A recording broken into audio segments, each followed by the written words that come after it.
Good afternoon, friends. Welcome to our YouTube channel, Mechanical Engineering Classes. I am Prince Tyagi, lecture Mechanical. Friends, engineering drawing की second video में आपका स्वागत है। जो हमारा पिछला वीडियो था उसमें हमने इंजीनियरिंग ड्राइंग का इंट्रोडक्शन और इंजीनियरिंग ड्राइंग में यूज होने वाले जो इंस्ट्रूमेंट्स हैं उनके बारे में डिस्कस किया था। आज के वीडियो में हम डिस्कस करेंगे ड्राइंग शीट के लेआउट के बारे में, उसको कैसे फिक्स करना है और कौन कौन सी लाइंस हैं जो हम इंजीनियरिंग ड्राइंग में यूज करते हैं। साथ ही मिनी ड्राफ्टर की मदद से ज्योमेट्रिकल शेप्स जो होती हैं, सिंपल शेप्स जैसे line, triangle, rectangle, ellipse, pentagon, ये सब कैसे बना सकते हैं, ये आज हम इस वीडियो में डिस्कस करेंगे। तो ये बहुत ही इंपॉर्टेंट वीडियो है, इसलिए लास्ट तक जरूर देखें। फ्रेंड्स, अगर अभी तक आपने हमारे चैनल को सब्सक्राइब नहीं किया है तो सब्सक्राइब करें और बेल आइकन को प्रेस करें जिससे हमारे लेटेस्ट वीडियो का नोटिफिकेशन आपको मिल सके। तो फ्रेंड्स, स्टार्ट करते हैं आज का वीडियो। तो सबसे पहले देखते हैं फ्रेंड्स ड्राइंग शीट लेआउट। ये हमने हमारे पास में ड्राइंग बोर्ड है, उसके ऊपर हमने ड्राइंग शीट लगा ली। अब उसको हम ड्राइंग को स्टार्ट कैसे करना है, तो यहां पर आप देख सकते हैं जो सबसे बाहर वाली आउटलाइन है ये हमारा बोर्ड है। इसको हमने माना है, ये जो सबसे आउटर आपको दिख रहा है ये हमारा बोर्ड है। बोर्ड के ऊपर हमने एक ये बोर्ड है, बोर्ड के ऊपर हमने एक ड्राइंग शीट लगा ली। जो ये अंदर वाली लाइन आपको दिख रही है ये ड्राइंग शीट है। ड्राइंग शीट को हमने ड्राइंग बोर्ड पर फिक्स कर लिया पिन की मदद से या फिर सेलो टेप की मदद से। इसको अच्छे से फिक्स करना है जिससे कि जब हम ड्राइंग बनाए हमारी ड्राइंग शीट जो है वो हिले ना, क्योंकि अगर ड्राइंग शीट हिलेगी तो जो हमारा रेफरेंस है वो डिस्टर्ब हो जाएगा और जो लाइंस पैरेलल होनी चाहिए एक दूसरे के वो पैरेलल नहीं होंगी।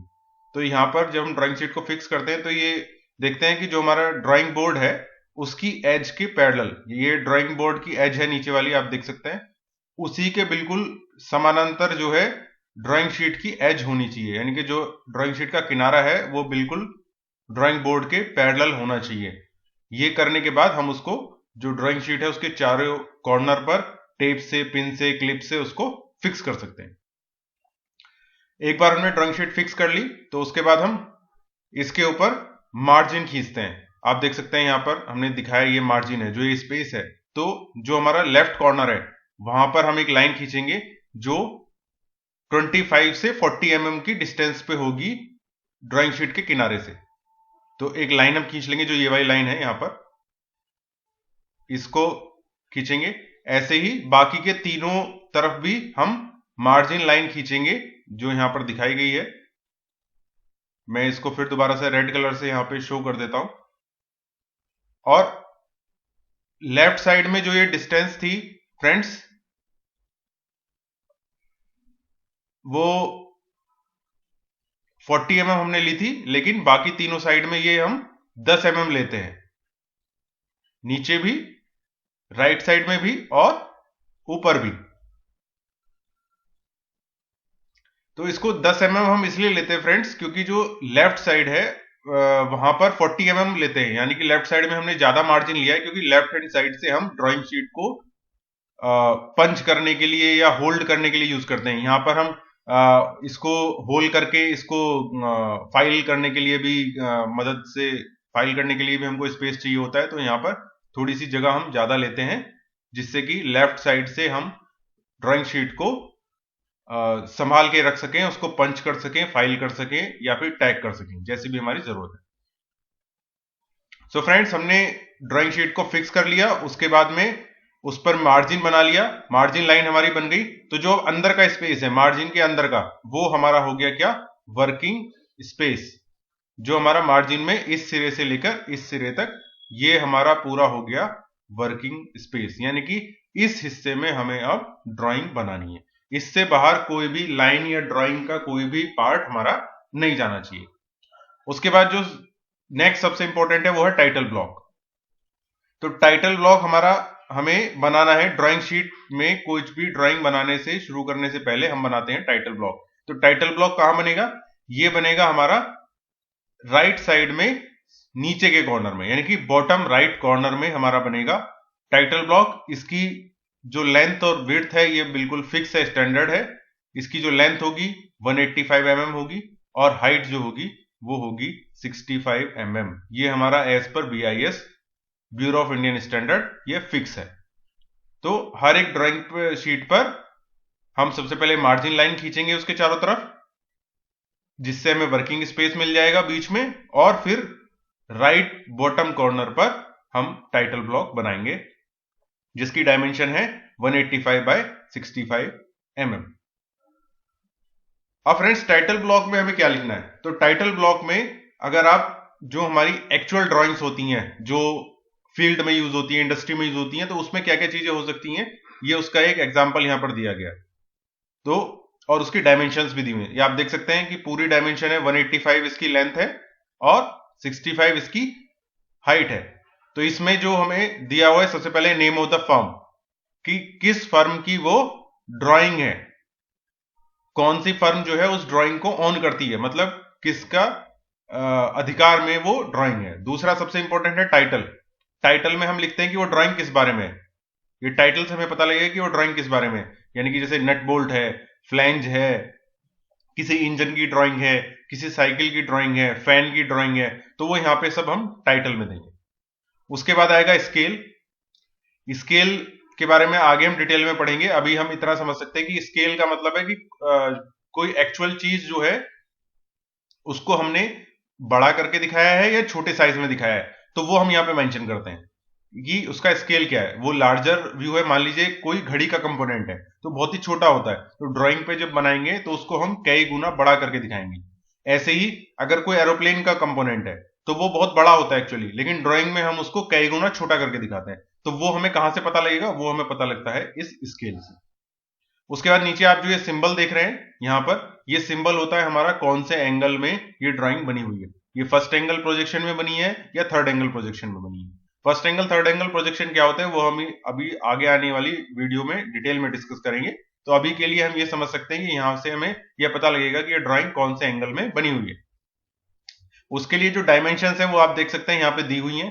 इसकी जो है 10 है और इसकी भी 10 होगी। यहाँ पे देखिए राइट साइड में टोटल 20 है, तो 10 में से 20 में से 10 जाएगा तो इसकी हाइट भी यहाँ पर हमें जो ये वाली हाइट है वो भी 10 mm ही आएगी। उसके बाद अगर इसका राइट साइड में देखें तो यहाँ पर नेम डेट डिजाइन सबसे पहले आएगा कि डिजाइन किसने की है उसका नाम आएगा और किस डेट में की है वो आएगा। उसके बाद ड्रॉन किसने बनाई है उसका आएगा नाम और डेट, किस दिन बनाई गई है। उसके बाद चेक किसने की है तो चेकर का नाम आएगा, उसकी डेट आएगी। उसके बाद स्टैंडर्ड्स कौन से फॉलो किए गए हैं वो। उसके बाद में अप्रूव्ड, ये किसने ड्राइंग को अप्रूव किया है वो उसका नाम और डेट। उसके बाद आएगा सबसे लास्ट में ड्राइंग नंबर, ये बहुत ही इंपॉर्टेंट है, ये एक यूनिक नंबर होता है ड्राइंग नंबर किसी भी ड्राइंग का। तो अगर हम सिर्फ ड्राइंग नंबर किसी को रेफर कर दे कि इस कंपोनेंट के लिए ड्राइंग नंबर ये रेफर करना है, तो वो यूनिक नंबर होता है जिससे उसको आसानी से पता लग जाएगा कि इस कंपोनेंट के लिए हमें कौन सी ड्राइंग रेफर करनी है। तो ड्राइंग नंबर भी बहुत ही इंपॉर्टेंट होता है। और यहां पर आप देख सकते हैं कि सभी की जो ये रोज बनी है उनकी डायमेंशंस क्या क्या होंगी वो हमारी सब यहां पर दी हुई है। ऐसे ही विड्थ भी हमको यहां पर जो हमारी कॉलम्स हैं, कॉलम्स की कितनी विड्थ होगी वो भी हमारी यहां पर दी हुई है। तो इस तरह से हमें टाइटल ब्लॉक मिलता है जो हमारी एक्चुअल इंडस्ट्री में ड्राइंग्स यूज होती।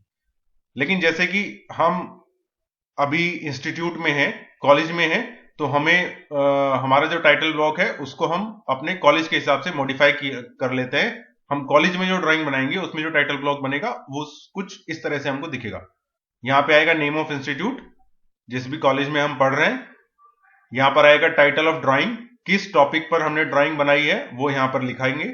उसके बाद आएगा नेम स्टूडेंट का, क्लास कौन सी ब्रांच में है, कौन सा सेम है उसका, सेमेस्टर कौन सा है, उसके बाद उसका रोल नंबर, किस डेट में बनाई है, ड्राइंग शीट का नंबर आप दे सकते हैं, ये इंडिविजुअल का अपना खुद का नंबर होगा वो दे सकता है। उसके बाद चेक्ड बाय, यानी कि जो आपको फैकल्टी है फैकल्टी का यहां पर आएगा। लेकिन हम ये डिटेल्स चेंज कर दी हैं, लेकिन जो इसकी डायमेंशंस हैं वो स्टैंडर्ड ही रहेंगी। ये देखिए यहां पे लिखा भी हुआ है एज पर BIS साइज। लेंथ 185 और जो इसकी टोटल हाइट है वो 65, ये हमेशा सेम ही रहेंगी। और स्केल एंगल का projection, first angle, third angle, ये यहाँ पर रहेगा और बाकी की डायमेंशंस इसमें हमने लिखी हुई है। ये देखिए, ये इसकी दोनों कॉलम मिला के जो है वो 55 होंगे उनकी विड्थ, और नेम वाला 820 है, तो ये वाला पार्ट जो है वो कितना हो गया, ये हो गया 35। तो इस तरह से कोई भी ड्राइंग को हम जब बनाना शुरू करेंगे तो ड्राइंग शीट को फिक्स करने के बाद मार्जिन बनाएंगे, उसके बाद अपना टाइटल ब्लॉक बनाएंगे, जो कि यहां पर अभी हम देख रहे हैं। उसके बाद आते हैं कि कौन कौन सी लाइंस हैं जो हम इंजीनियरिंग ड्राइंग में यूज करते हैं। ये भी बहुत ही इंपॉर्टेंट है फ्रेंड्स, क्योंकि हम हर एक चीज को या डिफरेंट टाइप्स ऑफ जो हमारी कंपोनेंट्स हैं उनको दिखाने के लिए अलग अलग तरह की लाइन यूज करते हैं। तो सबसे पहले आती है हमारी कंटिन्यूअस थिक लाइन, यानी कि एक समान मोटी रेखा जो होती है। तो ये किस लिए यूज करते हैं कंटिन्यूअस थिक लाइन, इसको अभी हम ड्राइंग में भी देखेंगे कैसे कैसे यूज करना है। विजिबल आउटलाइन, यानी कि हम विजिबल एजेस, जो किनारे या जो सरफेस हमको सामने से पूरी तरह से दिख रही है, उसको दिखाने के लिए, उसको बनाने के लिए हम कंटिन्यूअस थिक लाइन का यूज करते हैं। उसके बाद है कंटिन्यूअस थिन लाइन, यानी कि ये सतत रेखा है, लगातार बनी हुई रेखा है, लेकिन ये इसकी जो थिकनेस है ये थोड़ी कम है। इसके लिए इसको हम कहां यूज करते हैं, इमेजिनरी लाइन ऑफ इंटरसेक्शन। अगर कहीं पे कुछ हमको दो इंटरसेक्शन लाइंस का इंटरसेक्शन हो रहा है, डायमेंशन जहां से हम दिखाते हैं, विमाएं जिसको हम बोलते हैं, प्रोजेक्शन लाइन के लिए यूज करते हैं, लीडर लाइन के लिए यूज करते हैं, हैचिंग लाइन बनाने के लिए यूज करते हैं, और आउटलाइन ऑफ रिवोल्ट सेक्शन, जो हमारा रिवोल्ट सेक्शन होते हैं एक एक्सिस के अबाउट जो सिमेट्रिकल होते हैं, उनके लिए हम यूज करते हैं। उसके बाद आती है कंटिन्यूअस थिन फ्री हैंड।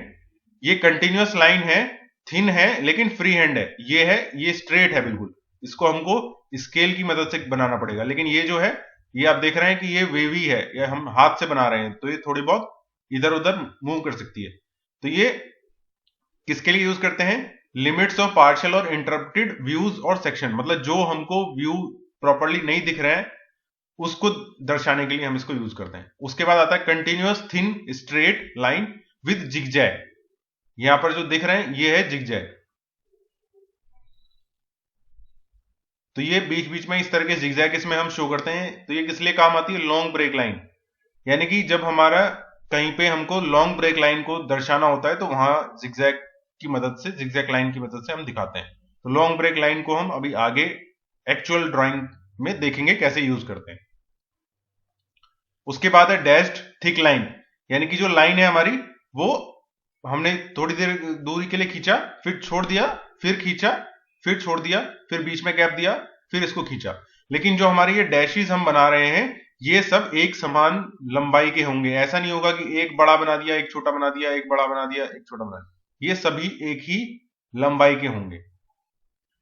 तो ये डैश थिक लाइन कहां पे यूज करते हैं हम, हिडन आउटलाइन या हिडन एजेस, मतलब ऐसे किनारे जो हमको सामने से दिखाई नहीं दे रहा है, उनको दर्शाने के लिए हम इसको यूज करते हैं। उसके बाद है डैश्ड लाइन है, लेकिन ये थिन है, तो ये भी हम यूज करते हैं हिडन आउटलाइन और हिडन एजेस को यूज करने के लिए। उसके बाद आती है चेन थिन। तो देखिए यहां पे आप देख सकते हैं कि ये चेन लाइन है, जो डैश है एक बड़ा है, उसके बाद में एक छोटा है, उसके बाद एक बड़ा है, फिर एक छोटा है। तो इस तरह की जो लाइन होती है उसको हम बोलते हैं चेन लाइन। ये किसके लिए यूज होती है, सेंटर लाइन, किसी भी कंपोनेंट की सेंटर लाइन को दिखाने के लिए। लाइन ऑफ सिमेट्री, यानी कि हमारा ये एक पाइप है, ये बीच में से उसमें पाइप है तो बीच में छेद होगा, तो इसका जो सेंटर है उसको अगर हमें दिखाना है तो हम कौन सी लाइन यूज करेंगे, चेन लाइन। तो ये वाली जो लाइन है ये है सेंटर लाइन या लाइन ऑफ सिमेट्री, इसको हम चेन लाइन से दिखाते हैं। साथ ही अगर कोई ट्रेजेक्ट्री हमको दिखानी है तो उसके लिए यूज कर सकते हैं। नेक्स्ट है chain line, chain thin thick eight ends and changes of direction. तो यहां पे ये चेन लाइन है, लेकिन जो इसके किनारे हैं वो हमने बाकी पूरी लाइन से थोड़े मोटे दिखाए। यानी कि आप यहां पे अगर मैं इसको दिखाऊं तो ये कुछ इस तरह से होगा। ये चेन लाइन है, एक बड़ा है, एक छोटा है, फिर एक बड़ा है, एक छोटा है, लेकिन जहां पे ये खत्म हो रहा है उसके बाद में हमने इसको थोड़ा सा मोटा इसके किनारे इस तरह से बना दिए, ये दोनों सिरों पर होगी, इस सिरे पर भी और इस सिरे पर भी। तो इस तरह की जो लाइन है उससे हम क्या दिखाते हैं, कटिंग प्लेन दिखाने के लिए यूज करते हैं। कटिंग प्लेन क्या होते हैं, कहां यूज होते हैं, ये हम आगे डिस्कस करेंगे। उसके बाद है चेन लाइन, चेन थिक। ये चेन पहली जो हमने देखी यहां पे, ये है चेन थिन, ये है चेन थिक, ये थोड़ी मोटी लाइन होगी। इंडिकेशन ऑफ लाइन और surface to which a special requirement applies. अगर कोई ऐसी सरफेस है या लाइन है जहां पर स्पेशल कुछ जरूरत है या उस पर स्पेशली ध्यान देना है, तो उसको हम मोटी चेन लाइन से दिखाएंगे। उसके बाद है चेन थिन डबल डैश। अभी देखिए ये चेन है लेकिन इसमें बीच में सिंगल एक ही डैश है, एक बड़ा है फिर एक छोटी डैश है, लेकिन इस लाइन में क्या है, बड़ा है और साथ में दो डैश हैं। तो इस तरह की जो लाइन है उसको हम यूज करते हैं आउटलाइन ऑफ एडजेसेंट पार्ट। अगर कोई साथ में जुड़ा हुआ पार्ट है तो उसकी आउटलाइन दिखाने के लिए। अल्टरनेटिव और extreme position of movable part. अगर कोई पार्ट ऐसा है जो जिसकी पोजीशन चेंज होती है, यानी कि जो मूव करता है, तो उसकी एक्सट्रीम पोजीशन। मान लीजिए एक ये पिस्टन है, ये क्रैंक के साथ जुड़ा हुआ है और क्रैंक घूमती है, तो जब ये घूमेगा तो ये कहां आएगा, ये कुछ इस जगह से आ जाएगा, तो ये इसकी एक्सट्रीम इनर पोजीशन है। तो इसको दिखाने के लिए हम कौन सी लाइन यूज करेंगे, इसको यूज करेंगे हम chain thin double dash line. उसके बाद centroidal line, initial outline, part situated in front of cutting plane. अगर कोई पार्ट ऐसा है जो कटिंग प्लेन के सामने में है तो उसको दिखाने के लिए हम इसको यूज करेंगे। तो ये हमारी सारी लाइंस हो गई। अब हम देखते हैं कि हमने कैसे कैसे यूज किया है। देखिए ये एक कंपोनेंट है, उसकी ड्राइंग है। ये सबसे पहले देखिए आउटलाइन, जो इसकी बाहर की जो सरफेस है उसको दिखाने के लिए हमने जो लाइन यूज की उसको हम बोलते हैं आउटलाइन, जो हमने सबसे पहले डिस्कस। Continuous line. उसके बाद डायमेंशन है, डायमेंशन लाइन, ये कंटिन्यूअस थिक लाइन थी, dimension line continuous thin line.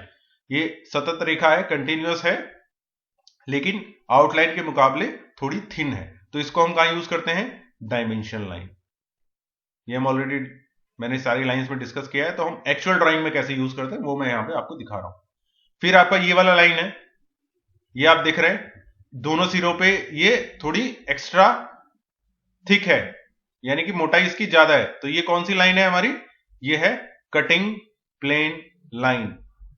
Cutting plane line का हम इस्तेमाल वहां करते हैं जब हमें कुछ हिडन पार्ट को दिखाना होता है, क्योंकि अब देखिए यहां पे एक होल है, जब हम इसको ऊपर से देखेंगे तो हमें ये होल नहीं दिखाई देगा, लेकिन कटिंग प्लेन अगर हम यहां पे अप्लाई करते हैं तो हम ये मान लेते हैं कि हमने इस कंपोनेंट को यहां से काट दिया। जब ये कंपोनेंट यहां से कट गया और उसके बाद ऊपर वाले पोर्शन को, जो ये वाला पोर्शन है, इसको हमने हटा दिया काटने के बाद, तो हमें क्या दिखेगा, जब हम इसको ऊपर से देखेंगे तो फिर हमें ये वाली सरफेस यहां पर दिखेगी। तो ये काम है कटिंग प्लेन का, और यही किया है हमने। अब यहां पे देखिए, अब हमको यहां पर होल पूरी तरह से साफ साफ दिख रहा है। तो ये काम है हम कटिंग प्लेन की मदद से करते हैं। जब हमें कोई ऐसा हिस्सा जो ऊपर से दिखाई नहीं दे रहा है और उसकी ड्राइंग हमको दिखानी है, तो कटिंग प्लेन की मदद से उसका सामने वाले पार्ट को हम हटा देते हैं और उसके बाद ड्राइंग बनाते हैं। और जो पोर्शन हम कटिंग प्लेन के बाद में दिखता है उसको हम सेक्शन लाइन या फिर हैचिंग लाइन जिसको बोलते हैं, वहां पर कर देते हैं, जिससे ड्राइंग पढ़ने वाले को पता लगे कि ये यहां पर कटिंग प्लेन से हमने जो कंपोनेंट है उसको काटा है। तो ये इंक्लाइंड लाइंस होती हैं 45 डिग्री पर, ये हम थिन कंटिन्यूअस लाइन होती हैं। उसके बाद ये लीडर लाइन है, यहां पर आप देख सकते हैं, ये हम इस होल का जो डायमीटर है वो हमको दिखाना है, तो हमने एक लीडर लाइन, यानी कि लीड कर रही है लाइन, इसको खींचा और यहां पे लिख दिया।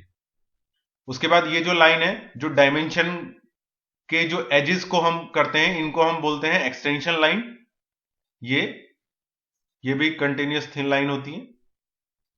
उसके बाद यहां पे आप देख सकते हैं एक कंपोनेंट है इसका, ये सेंटर लाइन है, तो सेंटर लाइन के लिए हम चेन लाइन यूज करते हैं। तो यहां पे आप देख सकते हैं एक बड़ा डैश, बड़ी लाइन है, उसके बाद छोटा सा डैश, फिर बड़ी लाइन, फिर छोटा डैश, तो ये सेंटर लाइन। यहां पे आप देख सकते हैं यहाँ पे देखिए चेन है विद डबल डैश, यहाँ पे डबल डैश है, ये एक और कंपोनेंट है। तो ये हमने किस लिए यूज किया? लोकस लाइन के लिए। उसके बाद चेन थिक है यहां पर जो हम यूज कर रहे हैं। यहां पर देखिए ये कंपोनेंट है, इसको हमने जो क्या किया, इसको ये कुछ इस तरह से हमने वेवी फॉर्म में बना दिया। तो ये क्या है? Short break. शॉर्ट ब्रेक मतलब ये इसी तरह का सेम शेप का जो कंपोनेंट है वो आगे भी गया हुआ है, तो उसको पूरा ना दिखा के हम उसको शॉर्ट ब्रेक कर देते हैं। क्योंकि हो सकता है ये इसकी लंबाई यहां पर काफी ज्यादा हो, मान लीजिए इसकी लंबाई यहां से 2 फुट है, तो हम ड्राइंग पे उसको दिखाना नहीं चाहते क्योंकि उसमें कोई एडिशनल जानकारी हमको नहीं मिल रही है। तो हम क्या करते हैं? उसको शॉर्ट ब्रेक कर देते हैं। उसके बाद ये देखिए यहाँ पे लॉन्ग ब्रेक है, इसको हमने डबल जिगजैग से दिखाया है। तो यहां पे भी यही है कि ये कंपोनेंट नीचे तक है लेकिन इसकी शेप में कोई चेंज नहीं हो रहा है और कोई एडिशनल इंफॉर्मेशन हमको उसमें नहीं है, तो हम उसको बिना वजह नहीं बनाते। हम सिर्फ यहां पर एक जिगजैग लाइन से उसको शो कर देते हैं और ड्राइंग रीड करने वाले को पता लग जाता है कि सेम शेप का कंपोनेंट ये कंटिन्यू कर रहा है आगे तक। ये एक और ड्राइंग है, इसमें देखिए हमने यहां पर हैचिंग करके दिखाया है। ये कटिंग प्लेन है ए पर और हम इस डायरेक्शन से इसको देख रहे हैं। तो हमें ये अंदर वाले जो होल है, ये वाला होल है इसका, ये पोर्शन, ये वाला जो है, ये फिर से हमको दिखेंगी। क्योंकि अगर कटिंग प्लेन नहीं दिखाएंगे तो हमें कुछ इस तरह का दिखेगा जो हमारा पहला वाला पार्ट है। अगर हमने इसको कटिंग प्लेन यूज नहीं किया है तो सिंपली हम इसको यहां से देखेंगे तो हमें क्या दिखेगा? ये बाहर वाला जो कंपोनेंट है ये दिख रहा है, ये इसकी आउटलाइन सिर्फ बन गई। अंदर में ये होल है वो हमने डैश लाइन से दिखाए हैं क्योंकि ये हिडन है, हमको दिख नहीं रहा है। ऐसे ही ये जो ये वाला बीच वाला होल है ये यहां पर ये दिख रहा है, ये, और नीचे भी ये होल की सेंटर लाइन, होल नहीं है यहां पर, ये ग्रूव है। तो ग्रूव की लाइन जो ये वाली जो लाइन है वो हमको यहां पर हमने डैश करके उसको दिखाया है। क्योंकि ये भी हमको जब हम इधर से देखेंगे तो ये हमको नहीं दिखेगा क्योंकि ये अंदर है। अब ये डिटेल जो अंदर वाली है उनको देखने के लिए हम क्या करेंगे? ये कटिंग प्लेन इस्तेमाल करेंगे सेक्शन ए पर, और ये वाला पोर्शन हमारा हट जाएगा। ये वाले पोर्शन को हम हटा के अलग कर देंगे और उसके बाद देखेंगे तो हमें क्या दिखाई देगा? उसके बाद हमें अंदर का पूरा दिखेगा। ये होल हमको ऐसे दिखेगा, ये पूरा कटेगा, फिर यहां पर ये कंपोनेंट हमको दिख जाएगा और ये यहां पर इस तरह से पूरी शेप हमको दिखेगी। तो जो ये वाली लाइन है आप देख रहे हैं, जो पहले डैश थी अभी वो बिल्कुल स्ट्रेट लाइन हो गई है, फर्म। और जहां जहां पे भी हमारा सेक्शन प्लेन मटेरियल को काटेगा उसको हम किससे दिखाएंगे? उसको इंक्लाइंड लाइन से दिखाएंगे, जिसको हम या तो हैच या फिर सेक्शन लाइन बोलते हैं। तो आई थिंक फ्रेंड्स हमने जो इंजीनियरिंग ड्राइंग की कॉमनली यूज लाइंस हैं वो सारी देख ली हैं, और ड्राइंग में उसको कैसे यूज करते हैं वो भी हमने डिटेल में डिस्कस कर लिया है। तो अब हम यूज करते हैं, देखते हैं मिनी ड्राफ्टर को कैसे यूज करना है। क्योंकि हमें सारी ड्राइंग जो है वो मिनी ड्राफ्टर की मदद से ही बनानी है। तो ये सबसे पहले हमारा ड्राइंग बोर्ड है। ड्राइंग बोर्ड पर हमने ड्राइंग शीट को फिक्स कर लिया, उसके कॉर्नर्स को अलाइन, ड्राइंग शीट को ड्राइंग बोर्ड के एज से अलाइन कर लिया, जिससे कि हमारी जो लाइंस है वो पैरेलल हॉरिजेंटल रहें। उसके बाद जो हमारा बोर्ड का लेफ्ट कॉर्नर है, लेफ्ट कॉर्नर पर ऊपर हम नॉब की मदद से मिनी ड्राफ्टर को फिक्स करेंगे। मिनी ड्राफ्टर को फिक्स करने के बाद हम ये जो इसकी आर्म्स हैं, मूवेबल आर्म्स हैं, इनकी मदद से हम पूरी ड्राइंग शीट में इसको ऊपर नीचे आगे पीछे जो है कहीं पे भी इसको मिनी ड्राफ्टर को मूव कर सकते हैं। और मिनी ड्राफ्टर की जो हमारी इंपॉर्टेंट है या जो इंपॉर्टेंस है, खासियत है कि इन आर्म्स की वजह से, जो आर्म्स हैं ये, जो अगर हम इस स्केल्स को एक बार फिक्स कर दें तो ये फिर जो भी लाइंस खींचेगा सारी एक दूसरे के पैरेलल ही खींचेगा, जब तक हम इस नॉब को लूज करके इसका एंगल डिस्टर्ब ना कर दें। अदरवाइज जो लाइन हम एक बार यहाँ पे खींचेंगे, इसको फिर हम अगर ऊपर ले जाते हैं और फिर दोबारा लाइन खींचते हैं तो ये लाइन इसके पैरेलल ही होगी। ऐसे ही वर्टिकल एक लाइन खींच लें और इसको फिर हम इधर कहीं मूव करें और फिर से ये लाइन ऐसे खींचे तो ये दोनों लाइन जो हैं वो एक दूसरे के पैरेलल ही होंगी, जब तक कि हम इस जो ये प्रोटेक्टर वाला एंड है इसको यहां से नॉब को लूज करके इसको, इसकी जो ओरिएंटेशन है उसको चेंज ना कर दें। या दूसरी ड्राइंग में आप देख सकते हैं कि यहाँ पे मिनी ड्राफ्टर यहाँ पे ऊपर हमने एज पे फिक्स कर लिया और फिर उसके बाद हम इसको कहीं पे भी पूरी ड्राइंग में इस तरह से ऊपर नीचे या हॉरिजेंटली कहीं पे भी इसको मूव कर सकते हैं। फ्रेंड्स, अब हम डिस्कस करते हैं कि जो हमारा मिनी ड्राफ्टर है उसकी मदद से पैरेलल लाइन, वर्टिकल लाइन या हॉरिजेंटल लाइन कैसे खींचेंगे। तो ये मिनी ड्राफ्टर है, आप देख रहे हैं, उसका हमने पीछे का पोर्शन नहीं दिखाया है। मिनी ड्राफ्टर का जो है स्केल वाला पोर्शन है, ये फिक्स है। जो एजिस से इसको हमने ड्राइंग शीट की एज से अलाइन कर लिया है, जिससे कि ये ड्राइंग शीट में सारी लाइंस एक दूसरे के पैरेलल हों। अब हमने यहां पर एक लाइन खींच दी। लाइन खींचने के बाद अब हम इसको क्या करेंगे, हमने मिनी ड्राफ्टर को ऊपर लेके गए और फिर से एक लाइन हमने खींच दी। अब आप देखें कि ये दोनों लाइन एक दूसरे के बिल्कुल समानांतर हैं, यानी कि पैरेलल हैं। तो ये है बेनिफिट हमारा मिनी ड्राफ्टर को यूज करने का। इस तरह से हम मिनी ड्राफ्टर को ऊपर लेते जाएं और ड्राइंग की जो लाइंस हैं उनको खींचते जाएं। जहां तक भी हमको लाइन ले जानी है ऊपर मिनी ड्राफ्टर को मूव करते रहेंगे और लाइन खींचते रहेंगे। इसके ऊपर भी आप चाहें तो कितनी भी लाइंस खींच सकते हैं और ये सारी की सारी लाइंस एक दूसरे के पैरेलल यानी कि समानांतर होंगी। अब अगर हमें वर्टिकल लाइंस खींचनी है तो हमने देखा हॉरिजेंटल यानी कि क्षैतिज लाइन हमने देखी है। वर्टिकल लाइन है तो हमारा वर्टिकल स्केल भी है, अदरवाइज हम इसको रोटेट भी कर सकते हैं। तो हमने स्केल से एक वर्टिकल लाइन खींची, उसके बाद हम स्केल को मिनी ड्राफ्टर को मूव करके ऊपर ले गए। हमको ध्यान रखना है कि जो मिनी ड्राफ्टर का जो लेफ्ट कॉर्नर पे हमने उसको नॉब से फिक्स कर रखा है वो लूज नहीं होना चाहिए। अगर वो लूज हो जाएगा तो हमारे सारे ओरिएंटेशन बिगड़ जाएंगे।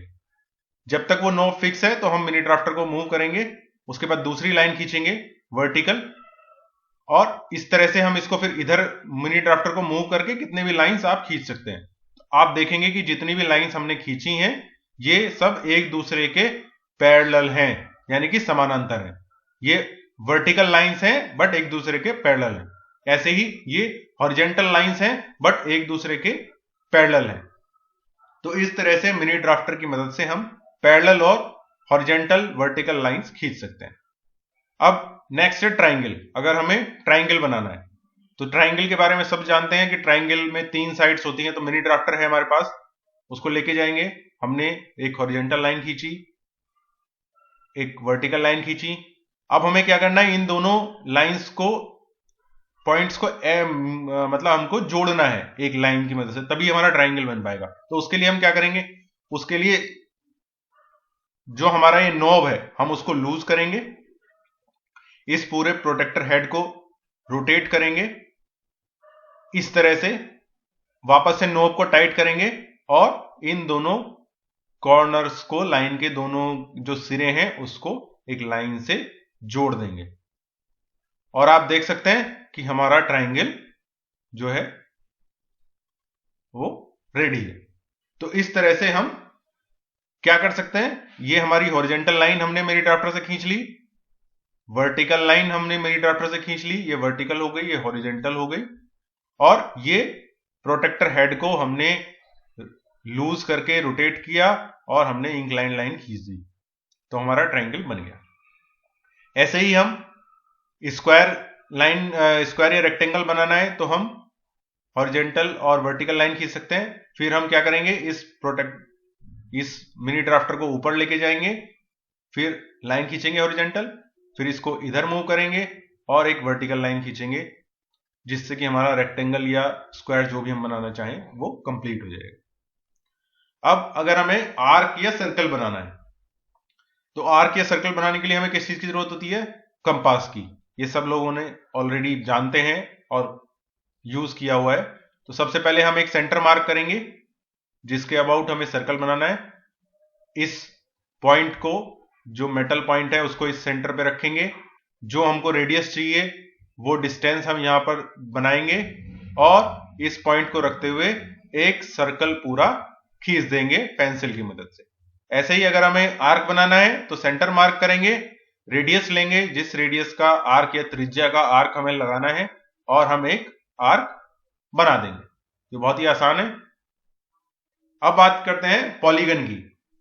तो पॉलीगन जो आप सभी जानते हैं कि जो कॉमन एग्जांपल है जैसे ट्राइंगल है, स्क्वायर है, रेक्टेंगल है, पेंटागन है, हेक्सागन है, ऑक्टागन है, ये सभी पॉलीगन है। पॉलीगन मतलब इसमें इन सब में दो या दो से ज्यादा एजेस या साइड्स होती हैं।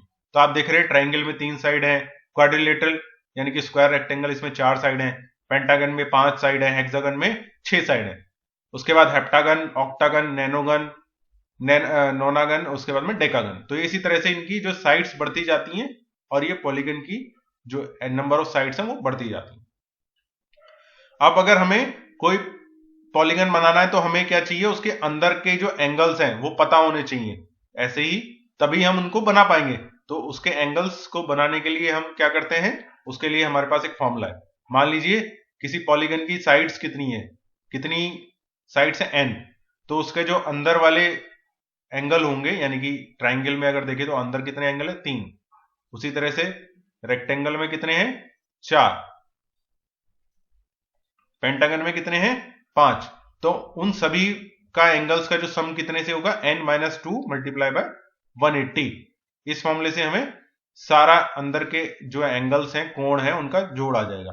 तो अब सारे एंगल का जोड़ आ गया तो एक एंगल कितना होगा, अगर हम उतने इसको n-2 मल्टीप्लाई बाय 180 को अगर उसकी नंबर ऑफ साइड्स यानी कि n से अगर डिवाइड कर दें तो हमें जो हर एक एंगल है उसकी जो वैल्यू है वो हमें पता लग जाएगी। तो इसको कैसे यूज करेंगे देखते हैं। अब देखिए एक पेंटागन है। पेंटागन कैसा होता है फ्रेंड्स, ये हमारा पेंटागन है यानी कि इसमें 5 साइड है। तो number of side n = 5 each angle of regular pentagon. Regular का मतलब है कि जो इसकी सारी जो साइड्स हैं, जो ये साइड्स हैं, ये सब की सब एक समान है, यानी कि सबकी लंबाई एक जैसी है, उसको हम बोलते हैं रेगुलर। तो n-2 180 multiply by 180 divided by n। तो n की वैल्यू है 5, हम यहां पे रखेंगे।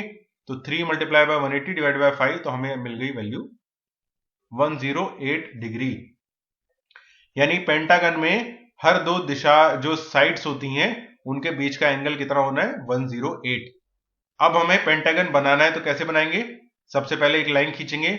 मान लीजिए 3 सेंटीमीटर की साइड का एक पेंटागन हमको बनाना है। इसकी जो साइड है, साइड की लंबाई हमको दे रखी है 3 सेंटीमीटर, इसको हमको बनाना है। तो एक लाइन हमने खींच ली, कितनी, 30 mm, यानी कि 3 centimetre equal to 30 mm। 30 mm की एक लाइन हमने खींच ली स्केल की मदद से। उसके बाद क्या किया, हमने यहां पर एक प्रोटेक्टर रखा। प्रोटेक्टर यानी कि जिससे हम कोण मापते हैं।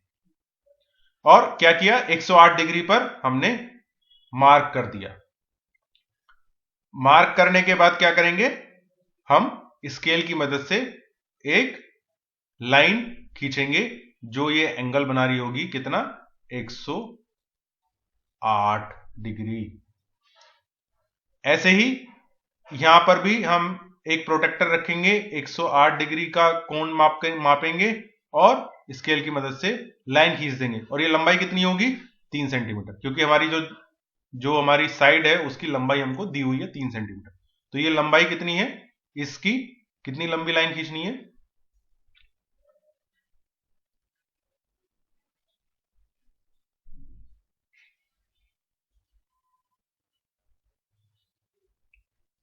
तो ये जो लंबाई है इसकी कितनी होगी यहां पर, 3 सेंटीमीटर, क्योंकि सारी ये रेगुलर पेंटागन है, सारी साइड्स 3 सेंटीमीटर की लंबाई की। उसके बाद हम क्या करेंगे, हम प्रकार लेंगे, कंपास लेंगे, उसका एक सिरा यहां पर रखेंगे, उसमें 3 सेंटीमीटर की दूरी भरेंगे और एक चाप लगाएंगे। उसके बाद उसी कंपास को के एक सिरे को यहां पर रखेंगे और पेंसिल वाले सिरे में, क्योंकि दूरी हमने पहले से भरी हुई है 3 सेंटीमीटर की, उसको फिर से एक चाप लगाएंगे। जब दोनों चाप जहां पे कट करेंगे उस पॉइंट को हम दोनों सिरों पर मिला देंगे और इस तरह से हमारा जो पेंटागन है वो बनकर तैयार हो जाएगा। अब नेक्स्ट है हमारा हेक्सागन। हेक्सागन यानी कि इसमें कितनी साइड्स होती हैं फ्रेंड्स, वो होती हैं 6 साइड्स होती हैं। तो अब हम इसके लिए निकालेंगे एंगल। रेगुलर हेक्सागन है तो n-2 multiply by 180 divided by n, इस फॉर्मूले की मदद से हम यहां पर रखेंगे तो हमें जो एंगल मिलेगा वो, सॉरी यहां पर ये 120 है। फ्रेंड्स, इसको ये 120 डिग्री हमको मिलेगा। अब हेक्सागन जो है यहां पर हमने दिखाया गया है, तो ये दो तरीके से इसका ओरिएंटेशन हो सकता है। या तो इसकी जो एक साइड है वो क्षैतिज हो, यानी कि हॉरिजॉन्टल हो, या तो इस तरह से एक हेक्सागन रखा हो सकता है, या फिर इसकी जो एक साइड है वो वर्टिकल हो, यानी कि ऊर्ध्वाधर हो। इस तरह से हम हेक्सागन को रख सकते हैं। हेक्सागन है बट इसके रखने का तरीका दो तरीके से इसको रखा जा सकता है। तो अब पहला हेक्सागन है हमारे पास में जिसकी जो एक साइड है वो हॉरिजॉन्टल है, यानी कि क्षैतिज है। तो इसको कैसे बनाएंगे? तो इसको बनाने के लिए मान लीजिए 3 सेंटीमीटर का साइड वाला ही हेक्सागन हमें बनाना है। तो एक लाइन हमने खींच ली 30 mm की हॉरिजॉन्टल लाइन। उसके बाद क्या करेंगे, एंगल हमको मालूम है कि ये वाला एंगल कितना होता है, ये होता है एंगल 120। तो हम 120 यहां पर प्रोटेक्टर रखेंगे, 120 डिग्री एंगल मार्क करेंगे और स्केल की मदद से लाइन खींच देंगे। इस लाइन की लंबाई कितनी होगी, 30 mm या 3 सेंटीमीटर, क्योंकि हेक्सागन की जो साइड है वो हमको क्वेश्चन में मतलब ऑलरेडी रेगुलर हेक्सागन है तो सारी लंबाई होगी 30 mm। ऐसे ही इस दिशा में भी यहां पर प्रोटेक्टर रखेंगे, 120 डिग्री एंगल मार्क करेंगे और लाइन खींच देंगे। अब नेक्स्ट क्या करेंगे, हम जो ये हमारे कॉर्नर्स हैं इनसे एक वर्टिकल लाइन ड्रॉ कर देंगे, लंबी बारीक, यानी कि कंटिन्यूअस। ये थोड़ी लाइट बनाएंगे क्योंकि ये हमारा एक्चुअल फिगर हमारी ये है, ये सिर्फ मदद के लिए हम एक लाइन खींच रहे हैं, तो ये इसके मुकाबले थोड़ी थिन होगी, यानी कि बारीक होगी। ऐसे ही इस एज से भी एक लाइन हम वर्टिकल खींच देंगे। उसके बाद क्या करेंगे, कंपास लेंगे, कंपास में कितनी दूरी बढ़ेंगे, जो हमारी साइड की, यानी कि 30 mm। कंपास के एक सिरे को यहां रखेंगे और पेंसिल वाले सिरे से इस लाइन को कट करेंगे।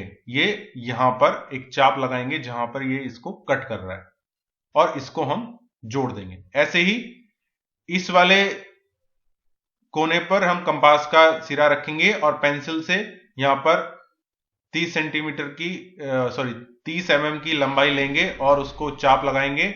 जहां पर भी ये इस वर्टिकल लाइन को कट करेगा उसको हम लाइन की मदद से, स्केल की मदद से जोड़ देंगे। अब हमको ये दोनों सिरे मिल गए, इन दोनों सिरों को जोड़ते हुए हम इस हेक्सागन को पूरा करेंगे। तो इस तरह से हमारा हेक्सागन बन जाएगा जिसकी जो एक साइड है वो हॉरिजॉन्टल है, यानी कि क्षैतिज है। नेक्स्ट है फ्रेंड्स हेक्सागन जहां पे हमारी उसकी जो साइड्स हैं वो साइड्स वर्टिकल दी हुई हैं। तो इसको हम कैसे बना सकते हैं, तो इसको बनाने की विधि हम देखते हैं। अब हम सबसे पहले एक सेंटर ले लेंगे, सेंटर से जो ये इसकी साइड है उसकी जितनी साइड की लंबाई हमको दे रखी है वो हम उस कंपास में ले लेंगे और एक सर्कल बना लेंगे। यानी कि जो इस सर्कल का रेडियस है वो कितना होगा, जितनी इस हेक्सागन की साइड है। उसको बनाने के बाद हम एक इसके सेंटर से पास करते हुए एक लाइन खींचेंगे। ये लाइन थोड़ी लाइट हो गई, इसको हम थोड़ा सा लाइट बनाएंगे। उसके बाद इस पॉइंट से एक लाइन खींचेंगे जिसकी लंबाई क्या होगी, साइड के बराबर होगी, यानी कि जितनी इस हेक्सागन की लंबाई हमको दी हुई है। उसके बाद ऐसे ही दूसरी साइड में भी बनाएंगे सेम लंबाई में। उसके बाद यहां से एक हम वर्टिकल यानी कि ऊर्ध्वाधर लाइन खींचेंगे जब तक ये इसके सर्कल के जो आर्क है उसको कट ना कर दे। दोनों तरफ हम ऐसा ही करेंगे। उसके बाद यहां से कंपास लेंगे, स्केल लेंगे और इस पॉइंट को इस एज से इसको मिला देंगे। इस तरह से हमारा ये जो हेक्सागन है जिसकी साइड्स वर्टिकल है वो बनकर तैयार हो जाएगा। अब बात करते हैं फ्रेंड्स इलिप्स की। अगर हमें एलिप्स बनाना है तो उसको कैसे बनाएंगे। एलिप्स आप जानते हैं कि इसकी एक मेजर एक्सिस होती है, एक माइनर एक्सिस होती है, यहां पर आप फिगर में भी देख सकते हैं। तो हम सबसे पहले क्या करेंगे, एक माइनर एक्सिस इसकी खींच लेंगे, एक मेजर एक्सिस खींच लेंगे। अब क्या करेंगे कि हम फ्रेंड्स एक सर्कल बनाएंगे जो इसके मेजर एक्सिस से पास हो रहा होगा और एक सर्कल बनाएंगे जो इसकी माइनर एक्सिस से पास हो रहा होगा। उसके बाद क्या करेंगे कि इसको हम जो सर्कल है इनको 12 बराबर भागों में बांट देंगे, यानी कि 12 इक्वल पार्ट्स, यानी कि जो एक क्वाड्रेंट आया इसको हम 3 हिस्सों में भाग करेंगे। तो इस तरह से हम इनको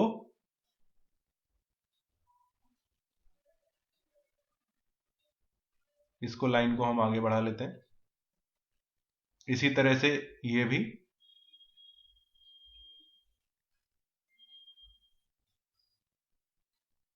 सर्कल थोड़ा ठीक से नहीं बना है, लेकिन जब आप कंपास से बनाएंगे तो ये बिल्कुल एग्जैक्ट सर्कल बनेगा।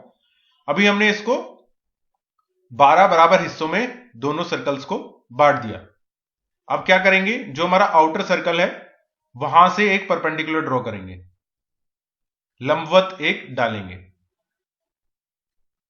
उसके बाद वही लाइन से जो सेकंड जो अंदर वाला सर्कल है जहां पे वो लाइन कट कर रही है वहां से एक हॉरिजॉन्टल डालेंगे। तो जहां पे भी ये दोनों मिलेंगी हमें एक पॉइंट मिल जाएगा। इसी तरह से सभी लाइन का हमने यही करना है।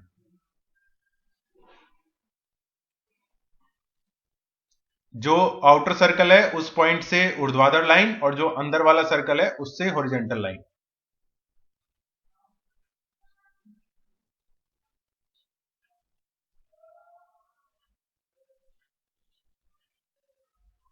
इस तरह से आपको ये पूरे 12 पॉइंट्स मिल जाएंगे और इनको हम अगर मिला देंगे तो ये हमारा क्या बन जाएगा, ये बन जाएगा हमारा।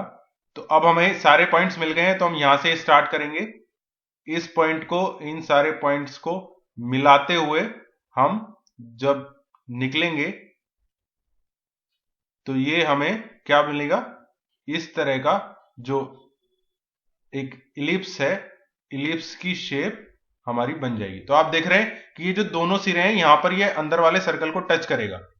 जब आप इसको कंपास की मदद से, स्केल की मदद से बनाएंगे तो यहां पर दोनों पॉइंट्स को जो अंदर वाले सर्कल को टच करेगा और इन दोनों जगह पर ये बाहर वाले सर्कल को टच करेगा।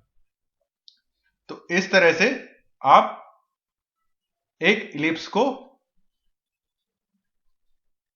बना सकते हैं।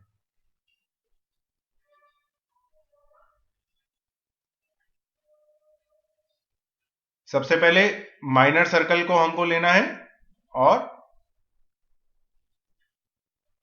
माइनर सर्कल और मेजर एक्सिस से एक सर्कल बनाकर 12 हिस्सों में 12 इक्वल पार्ट्स में उनको डिवाइड करना है। फिर जो अंदर वाला सर्कल है वहां से हॉरिजॉन्टल लाइन ड्रॉ करनी है और बाहर वाला जो सर्कल है उससे वर्टिकल लाइन ड्रॉ करनी है। इस तरह से हमें ये टोटल 12 पॉइंट्स मिल जाएंगे। इन 12 पॉइंट्स को जब हम जोड़ेंगे तो यहां पर आप जो दिख रहे हैं ये डार्क लाइन है, इस तरह की एक लाइन हमको मिल जाएगी। जब हम इस पूरे कर्व को जोड़ेंगे तो हमें इलिप्स मिल जाएगा। नेक्स्ट है फ्रेंड्स डिवीजन ऑफ लाइन अब और एंड एंगल। अब हमें एक लाइन ये दी हुई है, मान लीजिए ये लाइन है ए बी, इसको हमें दो बराबर भागों में बांटना है। तो हम कैसे करेंगे, ये लगभग सभी को आता होगा। तो हम कंपास लेंगे, उसका यहां पर एक सिरा रखेंगे और उसमें जो दूरी है वो इस लाइन के आधे से थोड़ी ज्यादा दूरी भरेंगे और एक चाप लगाएंगे इधर भी और इधर भी। ऐसे फिर उस कंपास को उठा के इस सिरे पर लाएंगे और यहां से सेम दूरी जो भरी हुई है उसको बिना बदले एक दूसरा चाप लगाएंगे इधर भी और इधर भी। अब ये जो दोनों पॉइंट्स हैं इनको हम मिला देंगे।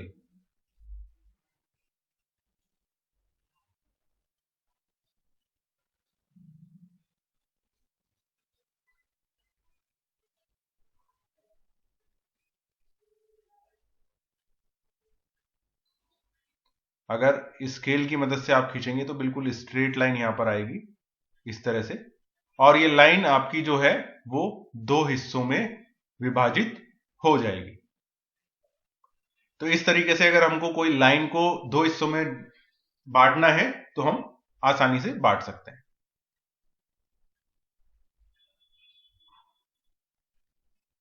अब नेक्स्ट है फ्रेंड्स, अगर हमें कोई एक लाइन दी हुई है और उसको दो से ज्यादा, मतलब दो हिस्सों से ज्यादा बराबर भागों में बांटना है। मान लीजिए जैसे ये लाइन यहां पे दी हुई है, इसको 5 बराबर हिस्सों में बांटा हुआ है, तो इसको कैसे बांटना है।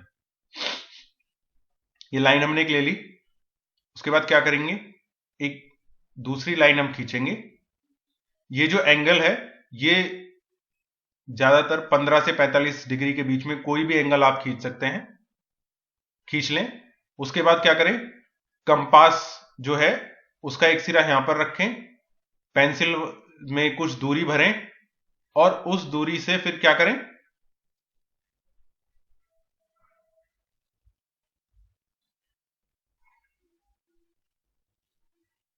ये जो एंगल है आप 15 से 45 डिग्री ले सकते हैं। तो यहां पर कंपास रखें और उसमें एक दूरी भरें और यहां पर निशान लगाएं। एक जितने हिस्से में आपको लाइन को काटना है, मान लीजिए जैसे ये 5 हिस्सों में कटी है और ये लाइन को हमको 4 हिस्सों में काटना है, तो 1 या 6 हिस्सों में काटना है, 2 3 4 5 6। ये जो दूरी है हमने जो ली है ये एक समान होनी चाहिए, ये इसमें कोई भी अंतर नहीं आना चाहिए। जो दूरी यहां से लेके यहां तक है वही दूरी यहां से लेके यहां तक भी होनी चाहिए, तभी हमारी लाइन जो है वो बराबर हिस्सों में कटेगी। तो हमने कितने हिस्से बनाए, 1 2 3 4 5 6, यहां तक हमारे आ गए। तो अब क्या करना है, जो हमारा आखिरी पॉइंट है उसको हम स्केल की मदद से इस सिरे पर जोड़ देंगे। उसके बाद क्या करेंगे, मिनी ड्राफ्टर की मदद से इसके जो ये लाइन हमने खींची है इसके समानांतर एक लाइन खींचेंगे इस पॉइंट से शुरू करते हुए। तो जब मिनी ड्राफ्टर की मदद से आप लाइन खींचेंगे तो ये सारी लाइनें एक दूसरे के पैरेलल आएंगी। मिनी ड्राफ्टर को रोटेट कर लीजिए, इसके ओरिएंटेशन में उसको ले आइए, नॉब को टाइट करिए और फिर उसको मूव करते रहिए, तो सारी की सारी जो लाइन है वो इसके पैरेलल ही आएंगी। और इस तरह से आप अब देख रहे हैं कि ये जो लाइन है ये जो इसके जो ये हिस्से हुए हैं ये बराबर 6 हिस्सों में बट जाएगी। जब आप स्केल से बनाएंगे तो ये एग्जैक्टली आपका आएगा। तो इस तरह से हम लाइन को आसानी से बराबर हिस्सों में बांट सकते हैं। ये हम आगे इसकी हमें जरूरत पड़ेगी तो हम जब डिस्कस करेंगे। अब नेक्स्ट है फ्रेंड्स, अगर हमें कोई एंगल दिया हुआ है, एक एंगल दिया हुआ है और इसको हमें बराबर दो हिस्सों में बांटना है, यानी कि इस कोण को हमको दो बराबर हिस्सों में बांटना है, तो क्या करेंगे, इस सिरे पर कंपास रखेंगे, उसमें कुछ एक दूरी लेंगे और एक चाप यहां पर लगाएंगे और उसी दूरी से चाप जो है वो इस सिरे पर लगाएंगे। फिर क्या करेंगे, कंपास को वहां से उठा के, मान लीजिए पॉइंट ओ था तो ओ पॉइंट से उठा के ये पॉइंट मान लेते हैं ए और बी, पॉइंट ए पर रखेंगे। ये दोनों दूरी बराबर होनी चाहिए, यानी कि ओ ए और ओ बी जो है ये चाप बराबर दूरी पर लगेंगे। जो आपने एक बार ओ पर रखकर ए पर चाप लगाई है वही दूरी से बी पर भी चाप लगाएंगे, आर्क लगाएंगे। उसके बाद कंपास को उठा के लाएंगे ए पॉइंट पर और किसी भी एक दूरी उसमें लेकर एक चाप लगाएंगे। उसके बाद बी पर कंपास को लाकर वहां से एक चाप लगाएंगे और हमें पॉइंट मिल जाएगा सी, जहां पर ये दोनों पॉइंट्स मिल रहे हैं। अब क्या करेंगे, पॉइंट ओ से एक लाइन खींचेंगे जो सी से पार